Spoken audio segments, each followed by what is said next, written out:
Maraming salamat po sa pagtangkilik ng ating video. Hinihikayat ko po kayong mag-like and subscribe para ma-update kayo sa susunod na nakabanata. Tara at umpisahan na natin. Nasa kamay ng kanilang lola ang pamamahala sa buong angkan ng mga Lindon, at si William ang pinakapaborito nitong miyembro ng angkan. Naging maganda rin ang ipinakitang performance ni William dahil mayroon na itong hindi bababa sa $30 million na halaga ng mga ari-arian. Kaya siguradong mamasamain ang sinumang babastos o makakaaway nito. Anong ginagawa mo, Mom? Tanong ni Lily habang naglalakad papalapit para awatin ang kanyang ina. Kahit na kinainisan ni Lily si Daryl, nagawa pa rin itong ipagtanggol siya at ibangon sa nararamdaman niyang kahihiyan. Hinawakan ni Daryl ang kanyang muka kung saan makikita ang namumulang bakas ng kamay ni Samantha. Pero nagpakita pa rin siya ng kaunting ngiti. Matapos ng 3 taon nilang pagsasama, ito ang unang beses na kampihan siya ni Lily. Tumalikod na lang si Daryl at nakangiting umalis. Bumalik ka ritong basura ka, kahit na nakalayo na siya kay Samantha. Narinig niya pa rin ang malakas nitong sigaw. Habang pinapanood ng lahat ang kahahantungan ng kaguluhang ito, isang matandang boses ang maririnig hindi kalayuan. Ano ang kaguluhang ito? Tanong ni Grandma Lindon habang naglalakad papunta sa stage. Agad na natahimik ang maingay na hall nang makita siya ng lahat. Sige na, hindi na kailangan ng ganyang formality. Maupo na kayong lahat. Ikinaway ni Grandma Lindon ang kanyang kamay, at matapos suportahan ng ilang mga tao, dahan-dahan siyang umupo sa kanyang upuan. Ayon sa mga pinagkakatiwalaan kong mga sources, magkakaroon ng bagong president ang Platinum Corporation ng Donghai City bukas. Agad na uminit ang usapan sa paligid. Mayroong 10 mga advertising company na pag-aari ang mga Lindon. At nitong mga nakaraang taon, ginagawa ng mga Lindon ang kanilang mga makakaya para magkaroon ng partnership sa pagitan nila at ng Platinum Corporation dahil ito ang pinakamalaking entertainment company sa buong Donghai City. Siguradong magiging stable ang kanilang kita sa sandaling matupad ang partnership na ito. Pero ang nagmamayari sa Platinum Corporation ay walang iba kundi ang angkan ng Darby na may mababang tingin sa mga Lindon. Ang bawat isang request para sa partnership ay agad na nireject ng mga ito. Kaya sa pagupo ng bagong presidente ng kumpanya, kinakailangan muling subukan ng mga Lindon na lumapit at humiling ng partnership sa mga ito. Sinong may gustong makipag-usap tungkol sa hiling nating partnership? Dahan-dahang tinanong ni Grandma Lindon habang tumitingin sa buong hall. Ang sinumang matagumpay na makikipag-partnership sa Platinum Corporation ay kikilalanin bilang miyembro na may pinakamalaking naiambag sa ating angkan. Ako na lang po. Ako na po ang pupunta, Lola. Gusto ko rin pong makipag-usap sa kanila. Nagkandara pa ang lahat sa role na yon maliban na lang kay Lily. Alam niya na masyado nang mababa ang kanyang katayuan sa kanilang angkan para mapili sa mga ganitong klase ng gawain. Matapos makita ang nasasabik na mga tao sa paligid, natutuwang itinango ni Grandma Lindon ang kanyang ulo at ngumiti. Tinuro niya si William at sinabing, William, bakit hindi ka pumunta roon bukas at subukan silang kausapin? Nanlaki ang mga mata ni William at nasasabik na tumango. Mag-isang umalis si Daryl at sumakay ng taxi pauwi. Kailangan niyang bawiin ang kanyang tulog kagabi mula sa pagkasabik na kanyang naramdaman mula noong ibalita sa kanya ang biglaan niyang pagyaman. Napakahimbing na natulog ni Daryl noong gabing iyon. At noong kinaumagahan, ay agad siyang umalis matapos magalmusal, at nagpunta sa Platinum Corporation gamit ang kanyang scooter. Sinabihan na siya ng kanyang tito Drake, na sasalubungin siya ng sekretaryang si Pearl Han sa kumpanya. Nakatayo sa gitna ng masiglang business district ng Donghai City ang Platinum Corporation. Makikitang nakaparada sa harapan nito ang isang hilera ng mga luxury cars, at ang karamihan sa mga ito ay pagmamayari ng mga artistang hawak ng kumpanya. Nakasaad sa company policy na kinakailangang mag-report ng mga artista sa kumpanya, araw-araw. Kung sakaling magkaroon sila ng emergency, kinakailangan nilang mag-request ng leave.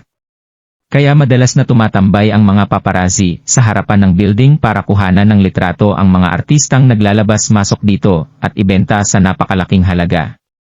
Sa sandaling magawa nilang makakuha ng isang kontrobersyal na litrato, siguradong kikita sila ng malaki sa mga artistang ito. Napaka-cheap nga ng pagsakay sa scooter na ito papasok sa ganito kalaking kumpanya, Kailangan ko na talagang bumili ng bagong sasakyan, isip ni Daryl habang ipinaparada ang kayang scooter sa entrance ng kumpanya. Nang biglang marinig niya ang ingay mula sa makina ng isang sasakyan na sinundan ng isang malakas na kalabog na nakapagpatalsik sa scooter ni Daryl ng kaunti. Napalingon si Daryl at nakita ang isang Porsche Cayenne na bumangga sa kanyang scooter. Hindi ito gaanong nagasgasan pero nayupi naman ng husto ang likurang bahagi ng kanyang scooter. Buwiset! Ang bagong bili kong scooter. Ang bilis naman itong masira, isip ni Daryl na parabang naiiyak ng walang luha. Napansin niya rin ang pagdami ng mga tao sa kanyang paligid na nakiusyoso sa nangyayaring komosyon. Marunong ka bang magmaneho, sabi ng isang magandang babae habang pababa sa kanyang sasakyan. Wow! Agad na napuno ng pagkasabik hangin sa paligid ng mga nagkakagulong tao, agad na nakuha ng babaeng ito ang atensyon nilang lahat. Nakasuot ito ng shift dress at isang pares ng high heels, naging maalindog rin ang hubog ng kanyang katawan.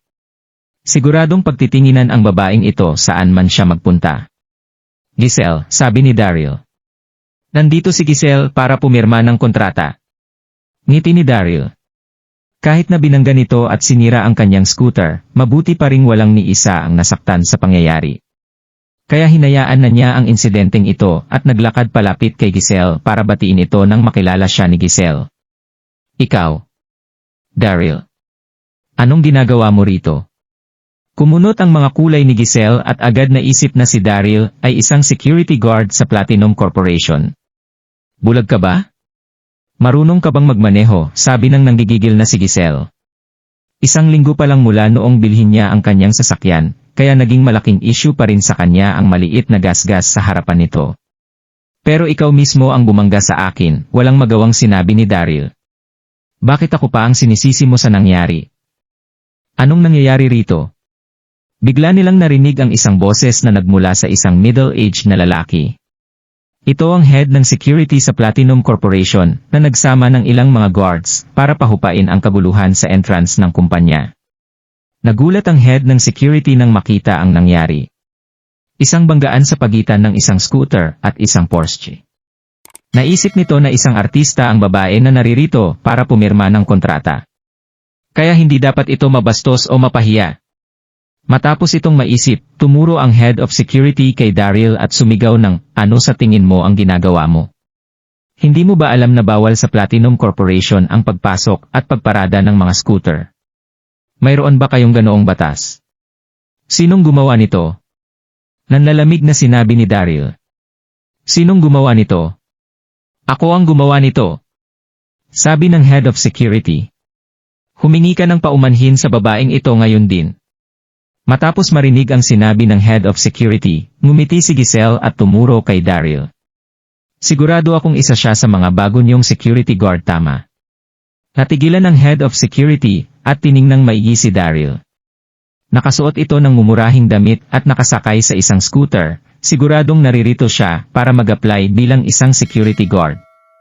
Huwag kang mag-alala miss, hindi namin siya tatanggapin. Sigurado ng head of security habang hinahawakan ang kanyang dibdib. Tumingin siya pabalik kay Daryl at sinabing ngayon ba ang unang araw mo? Kung ganoon ay tanggal ka na sa trabaho. Hindi maganda ang nakasanayan nilang ito sa kumpanya. Iling ni Daryl sa kanyang ulo. Naging walang awa ang head of security sa kanya dahil sa pangmahirap niyang itsura. Gusto kong makita kung paano mo ako tanggalin, dahan-dahang sinabi ng nakangiting si Daryl. Mayroon ka ba talagang otoridad na magtanggal ng kahit na sino? Ikaw. Turo ng head of security kay Daryl. Siguradong nasisiraan na ng bait ang batang ito. Wala ngang otoridad ang head of security na magtanggal ng kahit na sino, pero kung narito si Daryl para mag-apply bilang isang security guard, bilang head of security, siguradong pahihirapan niya ito ng husto. Nakakasuka ka talaga, Daryl. Sabi ni Giselle habang ikinakalampag ang kanyang mga heels papunta kay Daryl at namumuhing nakatingin dito. Kung hindi ka matatanggal ng head of security, sigurado akong matatanggal ka ng deputy manager, tama. Matapos magsalita, nilabas ni Giselle ang kanyang cellphone at nag-send ng isang text message. Matapos ang ilang sandali, isang babaeng naka-business attire ang lumabas mula sa entrance ng building at lumapit sa kanila. Kakit-akit ang itsura ng babaeng ito na mayroong taas na nasa 165 sentimetro at edad na nasa 30 years old. Nakasuot ito ng business attire at itim na high heels na nagpakita sa kanyang pagkababae at pagiging mature. Miss Peach. Nang makita ang pagdating ng babaeng naka-business attire, agad na nagsiyuko ang mga empleyado at mga security guards ng sunod-sunod para batiin ito. Ang babaeng ito ay ang deputy manager ng Platinum Corporation na si Penelope Peach. Tita Penelope. Sabi ni Giselle habang umaabante para batiin si Penelope. Dahil sa koneksyon bilang deputy manager ni Penelope, nagawa ni Giselle na makakuha ng kontrata mula sa Platinum Corporation. Itinango ni Penelope ang kanyang ulo at tumingin kay Daryl para sabihing humingi ka ng paumanhin kay Giselle. Ano? Naramdaman ni Daryl na mukhang magiging masaya ang mga sandaling ito at nagtanong ng bakit ko kailangang humingi ng paumanhin. Sino ka ba? Mukhang matindi ang naging tama ng lalaking ito sa kanyang ulo kaya hindi niya nagawang makilala maging ang deputy manager. Bulong ng ilan sa mga empleyado. Oo, naghahanap siya ng gulo dahil lang ayaw niyang humingi ng paumanhin. Nanlalamig na tumitig si Penelope kay Daryl at sumimangot. Naririto ka para mag-apply bilang isang security guard, tama? Sino ba ang tumanggap sa'yo rito? Hindi Bale. Dahil ayaw mong humingi ng tawad, bilang deputy manager ng kumpanyang ito, tinatanggal na kita sa trabaho. Kaya sumakay ka na sa scooter mo at umalis sa lugar na ito. Ako. Umalis, turo ni Daryl sa kanyang sarili, bago ito tumawa. Bingi ka ba? Hindi ka ba makaintindi, nagngingit-ngit na sinabi ni Giselle. Itinuturing kong malas ang araw kong ito para makaharap ang isang langaw na kagaya mo. Nagawa mo ring gasgasan ang bagong bili kong sasakyan, hindi na ako hihingi ng danyo sa'yo. Umalis ka na sa harapan ko. Beep beep beep. Sa mga sandaling iyon maririnig ang busina ng isang Bentley na huminto sa harapan ng mga nagkumumpulang tao. Isang babae na mukhang nasa early 20s na nakasuot ng isang itim na business attire at salamin ang bumaba sa kotse. Paumanhin po sa pagiging late ng aking pagdating, Mr. President. Sabi ng sekretary na si Miss Pearl habang nagmamadaling naglalakad papunta sa harapan ni Daryl bago yumuko ng 90 degrees. Napatingin